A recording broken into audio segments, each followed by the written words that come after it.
Why many people fade after 80 and how you can avoid it. Have you ever wondered why some people seem to defy time, still walking tall, laughing easily, remembering names and enjoying life well into their 80s and 90s, while others who looked just as healthy not long ago seem to fade almost overnight? Maybe you've seen it in friends, neighbors, or even in your own reflection. One year you're keeping up with everything. The next you notice small changes. A little less energy, a little more stiffness, a little fogginess you can't quite explain. It's tempting to chalk it up to just getting old, or to think, well, I guess it's just the luck of the draw. But here's the truth most people don't realize. What happens to us after 80 is not just about genes or fate or the number of candles on the cake. In fact, much of the difference between those who thrive and those who struggle comes down to a handful of hidden factors, influences that quietly work in the background, often without us even noticing. And because they're subtle, most people never do anything about them until it's too late. That's what we're going to change today. In the next 20 minutes, I'm going to walk you through 5 surprising reasons people often decline after 80, and more importantly, how you can protect yourself from each one. Now, I'm not talking about the same old advice you've heard 1,000 times. This isn't eat your vegetables, quit smoking, or get some exercise. You already know those. Instead, we'll explore the behind-the-scenes forces that shape your brain, your body, and your spirit in ways most people never talk about. Even if you've been doing everything right up to now. If you're under 80, this is your sneak peek at what's coming and a head start on how to age with strength, clarity, and joy. And if you're already in your 80s or beyond, these insights can help you turn things around starting today.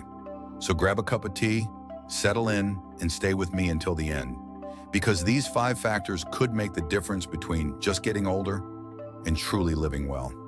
Point 1. Loss of micro-social engagement.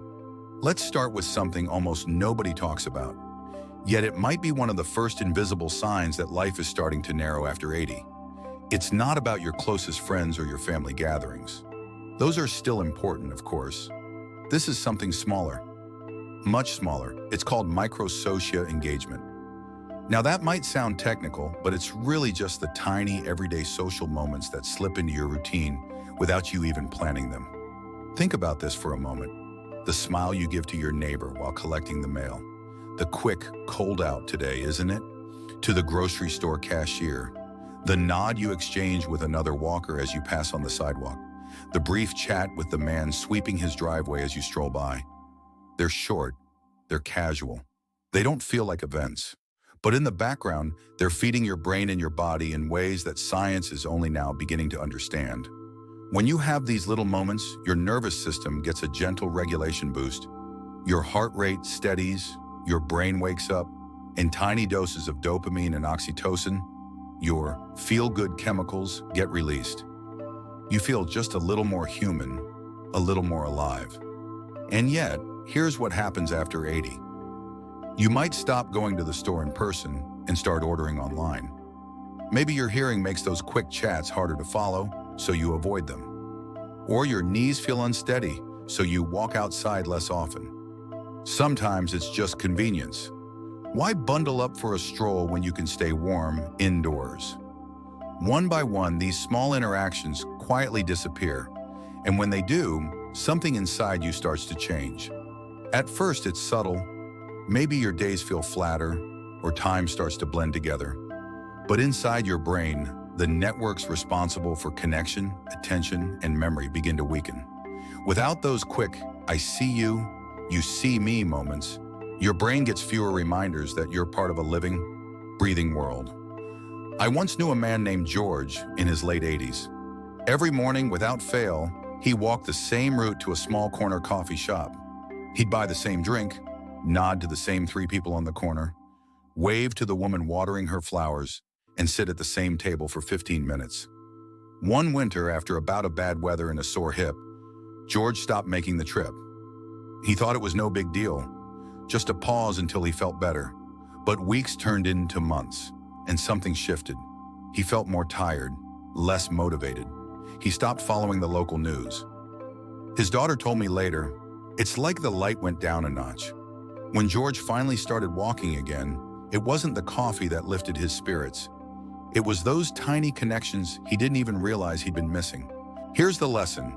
It's not about how much time you spend socializing. It's about keeping those small threads of connection alive. Even if you can't go on a big outings or host long visits, you can. Greet the postal worker. Wave to your neighbor across the fence. Sit on your porch for 10 minutes and say hello to anyone passing by. Join a short group activity, even a quick game or class. These moments may seem too small to matter, but they're like vitamins for your brain and soul. Over time, they help protect your mood, your memory, and your sense of belonging. 3 things that matter more than almost anything else in the later chapters of life. So don't underestimate them. Those few seconds of hello might be the very thing that keeps the days feeling full and keeps you feeling like yourself. Point 2, subtle malnutrition in later years. Now, our second hidden factor might surprise you because it can happen even if you have a full fridge, a stocked pantry, and 3 meals a day. It's called subtle malnutrition. Now, I'm not talking about the kind of malnutrition you see in dramatic news stories. I'm talking about something quieter, something that can sneak up on anyone, especially after 80. It works like this. As we age, our bodies need fewer calories, but our need for key nutrients like protein, vitamin D, B12, calcium, magnesium, and omega-3 fatty acids actually stays the same, or even goes up. But here's the catch. Appetite often changes in later years. Food doesn't taste quite the same. Medications can affect digestion. Dental issues can make chewing harder. And sometimes cooking for 1 or 2 people just doesn't feel worth the effort. So without even realizing it, meals can get smaller, simpler, or more repetitive. You might have tea and toast for breakfast, a sandwich for lunch, and a light soup for dinner. It feels fine. But day after day, you might be missing the very nutrients your brain, muscles, and immune system rely on. The effects? They start subtly. Maybe a little more fatigue. Maybe your balance isn't as steady. Maybe you feel off, but can't put your finger on why.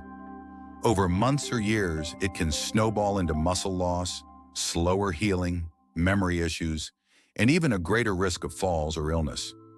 I once spoke with a woman named Ruth, who was 84. She'd always been slim and active, but over a few months, her daughter noticed she was moving more slowly and seemed more forgetful. Ruth insisted she was eating just fine. When they looked closer, her diet was almost entirely tea, toast, oatmeal, and canned soup. Easy food she could make quickly, but she was barely getting any protein, fresh produce, or healthy fats. Her doctor helped her add small but powerful changes: a boiled egg with breakfast, a handful of nuts as a snack, salmon once a week, and a daily multivitamin. Within weeks, her energy started coming back. She was steadier on her feet. Her memory lapses became less frequent. That's the thing about subtle malnutrition. It's invisible until it's not. So what can you do? Prioritize protein, eggs, yogurt, fish, beans, lean meats. Get color on your plate. The more colorful the fruits and veggies, the wider the nutrient range. Don't fear healthy fats. Olive oil, nuts, avocado help your brain and joints. Talk to your doctor about supplements for things like vitamin D, B12, or calcium. And here's the key. Even if you're eating less, make every bite count. Your later years aren't the time for empty calories. They're the time for nutrient-packed choices that keep you strong and sharp. Think of food like fuel for a long journey. At 80 and beyond, you want high-quality fuel, so your body can keep running smoothly, your mind can stay alert, and you can keep doing the things that make life worth living. Point 3, the cascade effect of inactivity. This third factor is one of the most underestimated, and yet it can change a person's quality of life faster than almost anything else. It's the cascade effect of inactivity. Here's what I mean.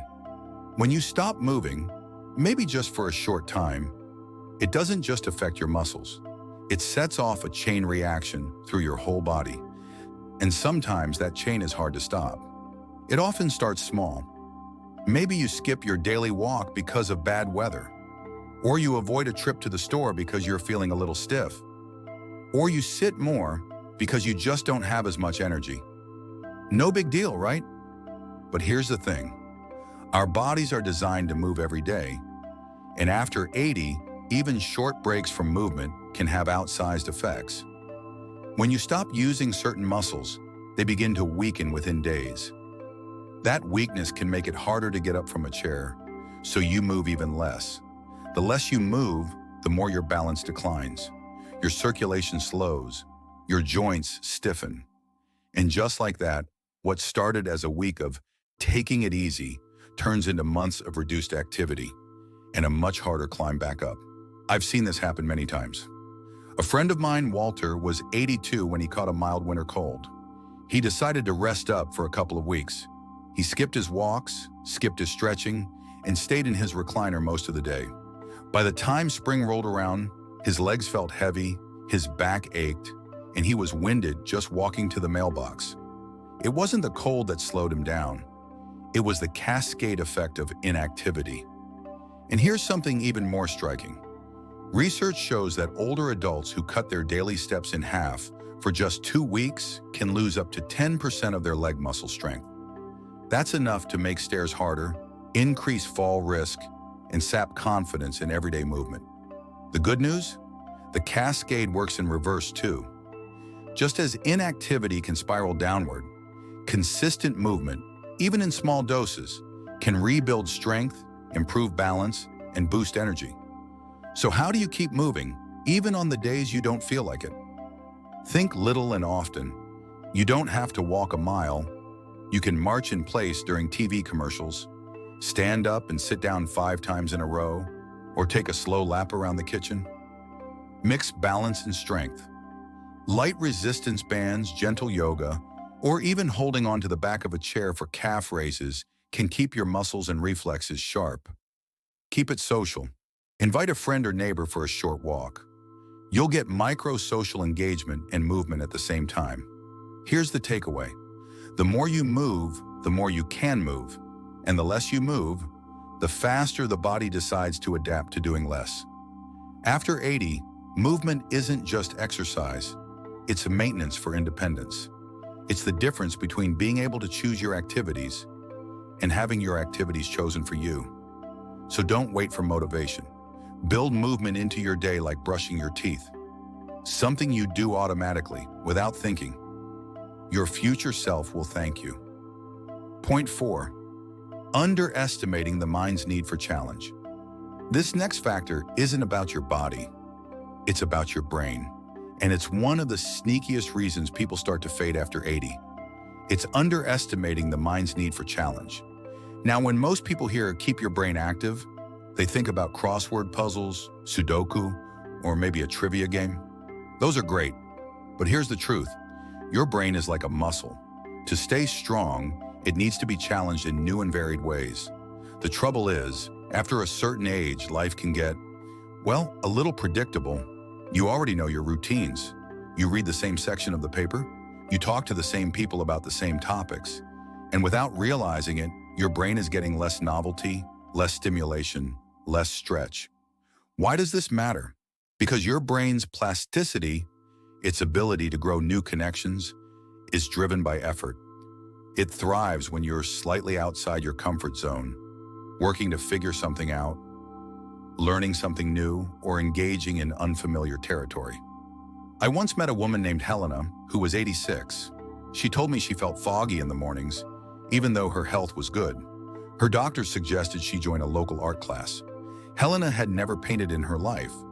She didn't even think she was creative, but she gave it a try. The first few weeks, she said she felt awkward. She didn't know how to mix colors. She had to listen closely to instructions. She found herself concentrating in a way she hadn't in years. After a month, she noticed she was remembering her shopping list better. She was more alert during conversations. She even started sleeping more soundly. Why? Because she was giving her brain a workout. Here's the science. When you engage in mentally challenging activities, especially ones that combine thinking, coordination, and social interaction, You stimulate multiple areas of the brain at once. This strengthens neural pathways, encourages the growth of new ones, and helps protect against cognitive decline. So what counts as a challenge? Learning a new skill, from a foreign language to a musical instrument. Picking up a hobby that requires coordination, like painting, woodworking, or gardening. Playing strategy games that make you think ahead, like chess or bridge. Volunteering in a role that requires problem solving or working with new people. And here's a key tip. Passive entertainment, like watching TV, doesn't count. It might be relaxing, but it won't stretch your brain the way active learning will. The takeaway? After 80, your brain still craves and needs the thrill of the new. Even a little challenge each day can keep your mind sharper, your mood brighter, and your sense of purpose alive. Think of it like this. If your muscles need resistance to grow, your brain needs curiosity to thrive. Keep feeding it something new, and it will keep giving back in clarity, memory, and focus. Point 5. The silent weight of losing purpose. Our final factor is perhaps the most invisible, and yet it can be the heaviest burden after 80. It's the silent weight of losing purpose. Purpose is one of those things we don't think about much when life is busy. For decades, you might have had a career, raised a family, cared for others, kept a household running. You had built-in roles that gave you a reason to get up each day. But as the years pass, many of those roles change or disappear. The kids are grown, the career is over, friends and loved ones may pass away, and without even noticing, the structure that once anchored your days starts to loosen. The tricky part is that this loss doesn't always look dramatic from the outside. You might still keep busy with errands, hobbies, or TV shows, but inside there's a quiet question. What's the point? And that question, if it lingers, can drain energy faster than any illness. It can sap motivation, dull the sparkle in your eyes, and make each day feel more like passing time than living it. I remember a man named George, 89 years old. After his wife passed, he spent most days at home, flipping through the channels. He told me, "I just don't see what difference it makes if I'm here or not." Then his granddaughter asked him to record family stories, how he met his wife, the funniest moments from his youth, the hard lessons he learned. Suddenly, George had a reason to get up in the morning. He was writing, organizing old photos, calling relatives for details. His posture improved. His voice had more energy. And when I asked what changed, he said, "I feel useful again." Here's the thing, research backs this up. Studies show that having a sense of purpose in later life is linked to better mental health, slower cognitive decline, and even longer lifespan. Purpose isn't just an emotional boost, it's a biological one. So how do you rediscover it? Mentor or teach, share your skills, experiences, or wisdom with younger generations. Volunteer. Even a few hours a week can connect you to causes bigger than yourself. Create. Art, writing, music, or crafts can give you a tangible sense of contribution. Care for something, whether it's a pet, a plant, or a community garden. And remember, purpose doesn't have to be grand or world-changing. It just needs to matter to you. The takeaway? After 80, purpose isn't optional. It's as essential as good nutrition or daily movement. It's the engine that turns days into meaningful chapters rather than empty pages. So ask yourself, what can I look forward to tomorrow? If the answer feels thin, start small. Even the tiniest spark of purpose can reignite the joy of being alive. So we've covered 5 often overlooked factors that can cause decline after 80. The quiet loss of microsocial engagement, subtle shifts in nutrition and hydration, the cascade effect of inactivity, underestimating the mind's need for challenge, and the silent weight of losing purpose. Now here's the beautiful part. None of these are set in stone. They're not just facts of aging you have to accept. They're opportunities, chances to take small, deliberate steps that keep your mind sharp, your body capable, and your spirit alive. The truth is, aging well isn't about avoiding wrinkles or pretending to be 40 again. It's about protecting the things that make life worth living: connection, curiosity, movement, and meaning.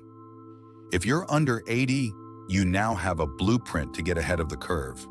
And if you're already in your 80s or beyond, it's never too late to turn the tide. Even tiny changes can create powerful ripples. I'll leave you with this thought. Every day you wake up is another page in your story. You get to choose whether it's a page of passively letting time slip by, or a page filled with connection, movement, challenge, and purpose. If this conversation has given you ideas, encouragement, or even just a spark of motivation, then imagine what it would feel like to keep learning and growing together. That's exactly what we do here at Echoes of Elderly Wisdom. We share stories, research, and real-life strategies to help you not just live longer, but live better. So if you haven't already, make sure to subscribe and tap that notification bell. That way you won't miss the next chapter in this journey we're taking together.